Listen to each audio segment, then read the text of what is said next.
जादूगरों का कमाल देखकर लोगों को बहुत खुशी मिलती है, लेकिन कई बार जिम्मेदार लोगों की नादानी की वजह से उन्हें भारी कीमत चुकानी पड़ती है। आज मैं आपको हाथ की सफाई की ऐसी कहानी सुनाने जा रहा हूँ। एक ऐसी व्यक्ति की कहानी है जो एक बैंक का मुख्य कोषाधिकारी था, जिसके ऊपर बैंक के सारे मुद्रा कोष की जिम्मेदारी थी। वह अधिकारी बहुत ही हंसमुख किस्म का इंसान था। वह बहुत जल्दी लोगों में घुल मिल जाता था। बैंक में सभी लोगों से उसकी अच्छी पड़ती थी। बैंक के सालाना कार्यक्रम में वह अक्सर गाना गाया करता। सभी कर्मचारी उसका गाना सुनकर बेहद खुश होते थे। इस बार यह बैंक सभी बैंकों की तुलना में सबसे ज्यादा मुद्रा खाते खोलने वाले का रिकॉर्ड कायम कर चुका था। बैंक की बहुत सारी मुद्रा लॉकर में रख दी जाती थी। बैंक के अच्छे प्रदर्शन के लिए एक प्रोग्राम आयोजित किया जाता है। प्रोग्राम में मनोरंजन के लिए हाथ की सफाई करने वाले जादूगर को भी बुलाया जाता है। नमस्कार, आप देख रहे हैं समर इंडिया और मैं हूं आपके साथ अमन सिद्धू। अगर आप हमारे चैनल पर नए हैं तो कृपया सब्सक्राइब करें और कहानी अच्छी लगी तो लाइक और कमेंट भी कर दें। बैंक में सभी कर्मचारियों के परिवार को भी आमंत्रित किया गया था। सभी कर्मचारी अपने परिवार के साथ बैंक की सफलता का जश्न मनाने पहुंचते हैं। आए हुए सभी अतिथियों के लिए खाने पीने का शाही इंतजाम किया जाता है। लोगों आना जाना लगा रहता है और कार्यक्रम प्रारंभ हो जाता है। इसी बीच जादूगर हाथ की सफाई दिखाने के लिए मंच पर चढ़ जाता है। बैंक के कोषाधिकारी सबसे आगे बैठकर कार्यक्रम का लुत्फ उठा रहे थे। जादूगर के हर खेल में दर्शकों की तालियां बज रही होती हैं। कोषाधिकारी भी जादूगर के हाथ की सफाई को देखकर उसे मंच में कुछ रुपए इनाम में देते हैं। ठीक जादूगर का खेल खत्म होते ही सभी लोगों को खाने के लिए कुर्सी टेबल में बैठाया जाता है। जादूगर के बगल में कोषाधिकारी की कुर्सी लगी होती है। सभी की थालियों में खाना परोस दिया जाता है और सभी खाना आरंभ कर देते हैं। इसी दौरान जादूगर और कोषाधिकारी के बीच बातचीत होने लगती है। कोषाधिकारी यानी कैशियर जादूगर के हाथ की सफाई का एक नमूना व्यक्तिगत तौर पर दिखाने को कहता है। तभी जादूगर उनके जेब में रखे एक लिफाफे को मांगता है और जिसकी जानकारी जादूगर को पहले से ही थी। लिफाफे में बैंक के मुद्रा कोष का सीक्रेट पासवर्ड लिखा था। कोषाधिकारी जादूगर का भरोसा करके लिफाफा उसे दे देता है। जादूगर अपने हाथ की सफाई से कैशियर के सामने ही उस लिफाफे को बदल देता है और कोषाधिकारी को लिफाफे खोलने को कहता है। जब उसने लिफाफा खोलकर देखा तो उसके अंदर पासवर्ड मौजूद नहीं था।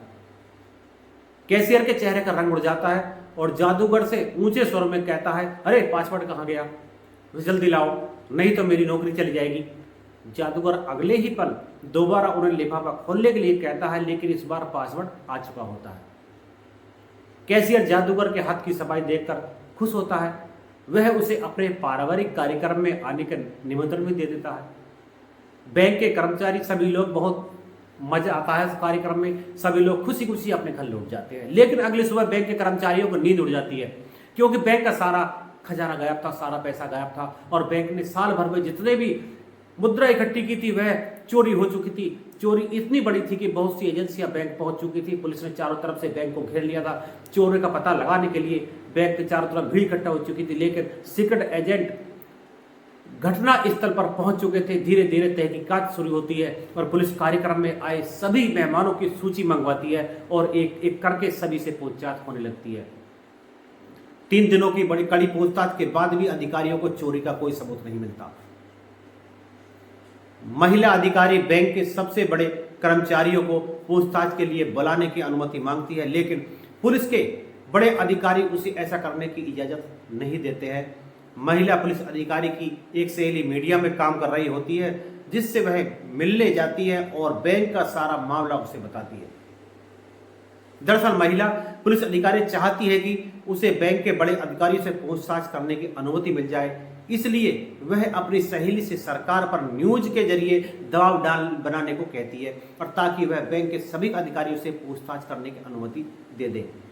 बैंक की चोरी का मुद्दा उच्च स्तरीय बन चुका था, इसलिए पत्रकार इस काम के लिए तैयार हो जाती है और महिला पुलिस अधिकारी की चाल कामयाब हो जाती है। सरकार पर दबाव बढ़ते ही बैंक के उच्च अधिकारियों को पूछताछ के लिए बुलाया जाता है और कड़ाई से पूछताछ होने पर कैशियर बताते हैं कि एक जादूगर ने हाथ की सफाई दिखाते हुए बैंक के लॉकर का पासवर्ड लिफाफा कुछ समय के लिए बदला था।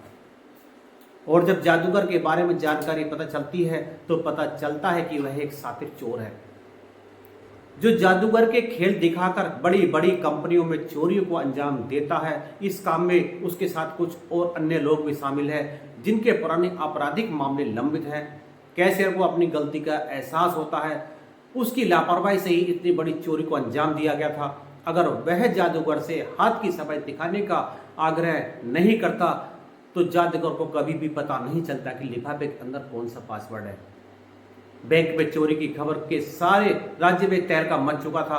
बहुत से लोगों की जमा पूंजी जा चुकी थी, बैंक दिवालिया होने की कगार में था और चोर की तलाश के लिए सारे राज्य में पुलिस फैल जाती है और चप्पे चप्पे पर तलाशी लेने लगती है। एक दिन अंतर्राष्ट्रीय हवाई अड्डे पर एक बूढ़ा आदमी बच्चों को बाल से खेलकर दिखा रहा होता। पुलिस को उस पर शक होता है। जैसे ही पुलिस उसके पास जाती है तो उसके चेहरे का रंग उड़ जाता है और वह यहाँ वहाँ देखने लगता है, जिस वजह से पुलिस का शक और बढ़ जाता है और पुलिस उसे अपने साथ उठाकर पूछताछ केंद्र में ले आती है और पूछताछ करने पर उसका असली रूप सामने आता है। यह वही जादूगर था जिसने बैंक में इतनी बड़ी चोरी को अंजाम दिया था।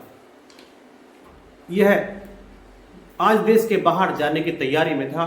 बैंक के चोर का पता लगाती है, बैंक कर्मचारियों को राहत मिलती है।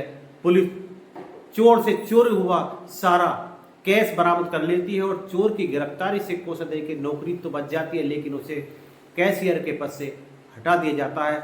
चोर को गिरफ्तार करने वाले अधिकारियों को सम्मानित किया जाता है और चोर को जेल भेज दिया जाता है। इस कहानी से आपको क्या शिक्षा मिलती है, कृपया कमेंट बॉक्स में बताएं और मिलते हैं ऐसी कहानी अगली कहानी के लिए। तब तक के नमस्कार।